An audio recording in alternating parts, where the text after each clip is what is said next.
Thank you. Please be seated. Prefect joke of the day. What sound does a police car in Kazakhstan make? What? Wawawiwa. Dziękuję.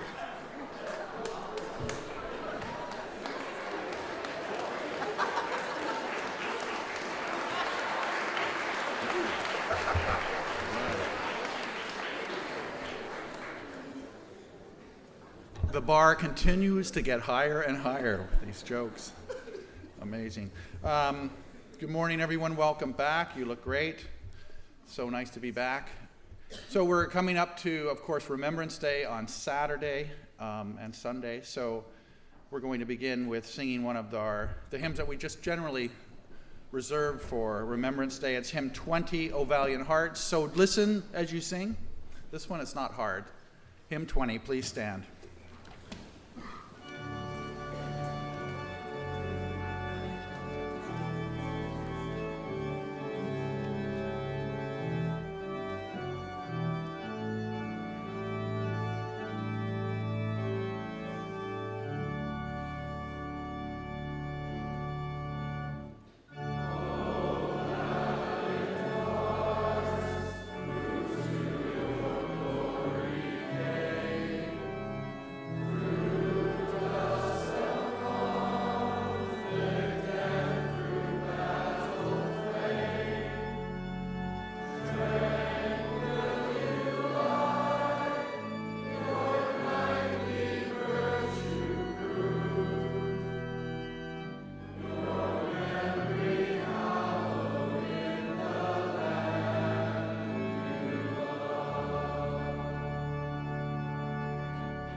Thank you. Please be seated. That was pretty good.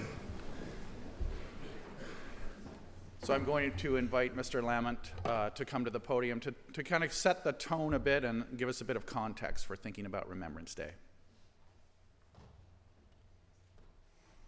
Thanks, Rev.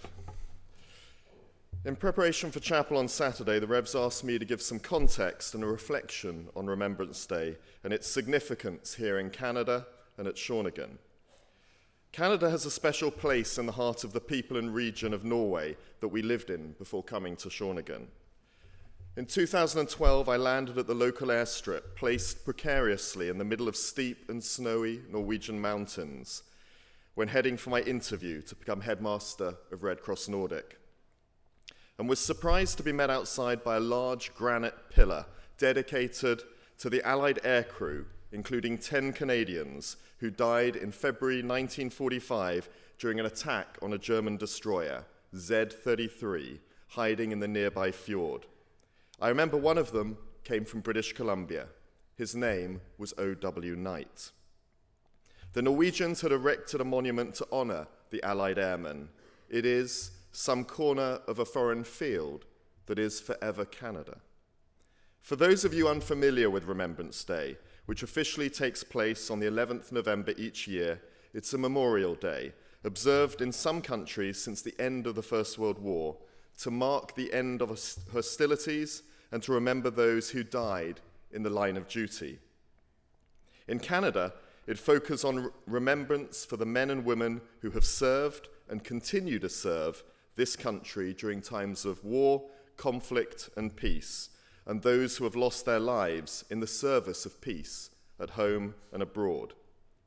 This year's Remembrance Day has special significance as it marks the centenary of the ceasefire on 11th of November 1918.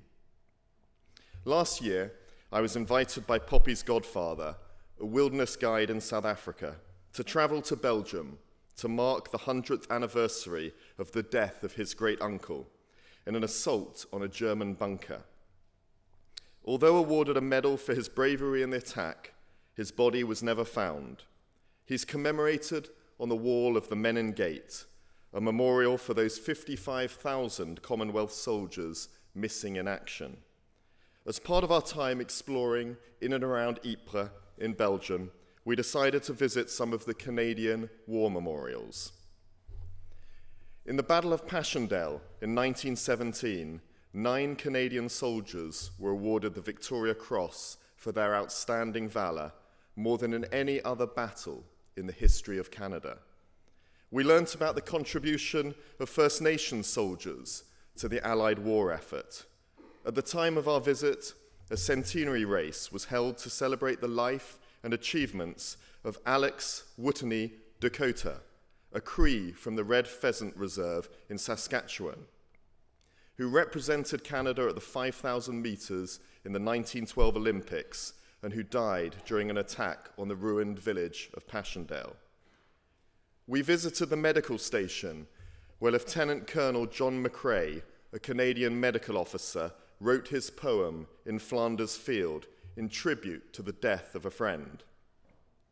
His stirring and enduring poem has made the poppy a lasting symbol of self-sacrifice in war. We also chose to visit the German cemetery of Langemark, a distinct contrast with the design of the Commonwealth cemeteries, and very much a graveyard of the defeated. In one place on our trip, Paul jumped over a ditch and plucked a couple of flowers, a red poppy and a white Vergiss-mich-nicht, a forget-me-not, and pressed them into a book for me to pass on to his goddaughter Poppy. The forget-me-not is a symbol of remembrance for the German soldiers who lost their lives. 60,000 Canadians were killed during the war, and another 172,000 were injured. To give you some sense of scale of the First World War, the school, Marlborough College, where I taught English literature in the UK, had 630 students enrolled in the school in 1914. By the end of the war in 1918, over 800 Marlborough alumni had been killed, and that figure, of course, doesn't include those injured in action. Take all of the students and staff currently at Shawnigan, and we would still not be near that number. Imagine a generation at a school completely disappearing. C.W. Lonsdale, our founder, established Shawnigan in 1916, a phoenix from the ashes of this period. Shawnigan lost 45 alumni and staff in the Second World War. On Saturday, Jojo will read the Roll of Honour out, and we shall place 45 crosses in the quad in their memory. In fact, Shawnigan stepped forward and provided schooling for the war years of 1939 to 1945 for evacuated students from Marlborough College in England and other schools across Britain. At some point this week, take time to look at the bell at the entrance of the chapel. Our chapel bell is from HMS Broadwater, a British destroyer sunk by a U-boat in 1941 about 400 miles south of Iceland while escorting an eastbound convoy. Finally, on Saturday, we will sing the Duxbury hymn, I Vow to Thee, My Country, my favourite hymn, a hymn which captures love and loyalty both to homeland and to the kingdom of heaven. Listen carefully to the lyrics. I rather like the last line, and her ways are ways of gentleness, and all her paths are peace. For me, Remembrance Day is both a time to honour those men and women who have fallen in conflicts on whichever side, and also to remind ourselves that we must strive for peace and do our absolute utmost to find those paths of peace.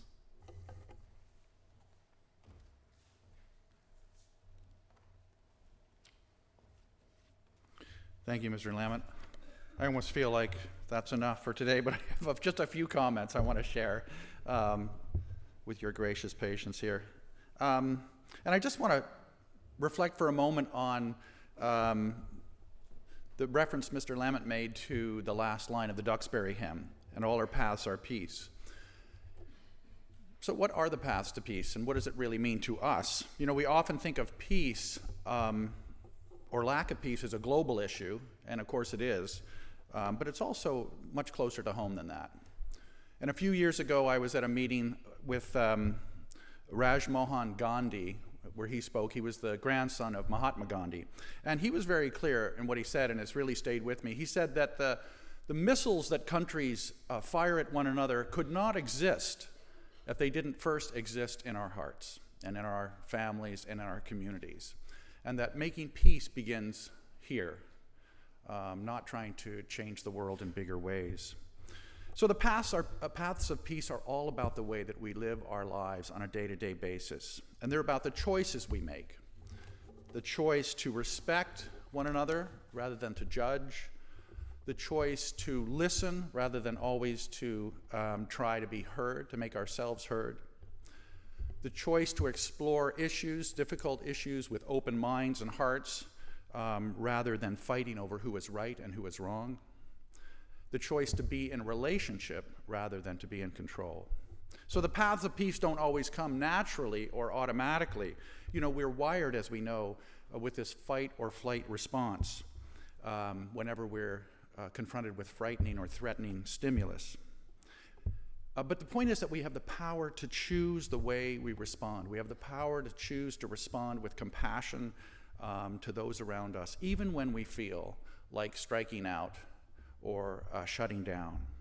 So it isn't easy, but it's possible. The path of peace is not the easy road. But our reactions, our words, and our behaviors not only have the power to create peace, when we carefully and thoughtfully respond to those around us, we are making peace. We're making the world a safer place for everyone. So Remembrance Day, of course, is not about glorifying war or violence. It is about honoring heroism and sacrifice, but it's also about a commitment to creating a world in which war becomes a thing of the past.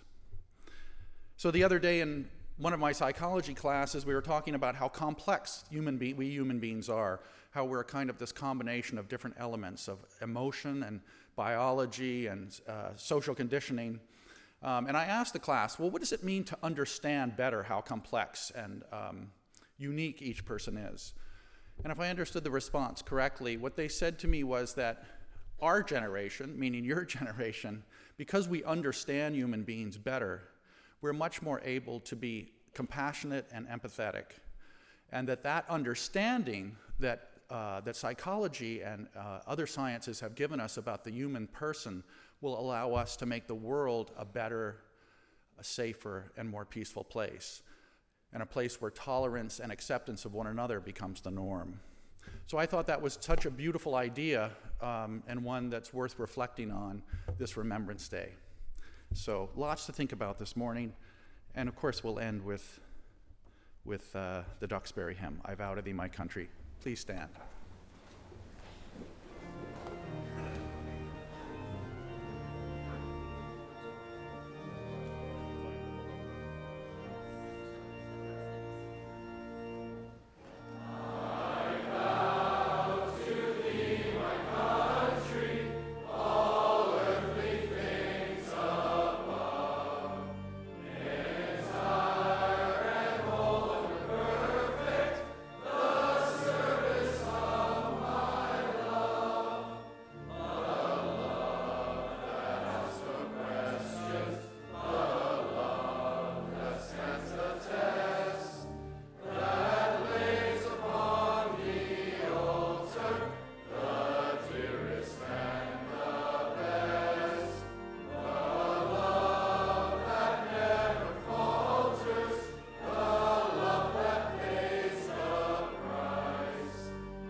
Thank you all again. Thank you, Mr. Lamont, for that, helping really us understand what Remembrance Day is all about. Have a great day, everybody.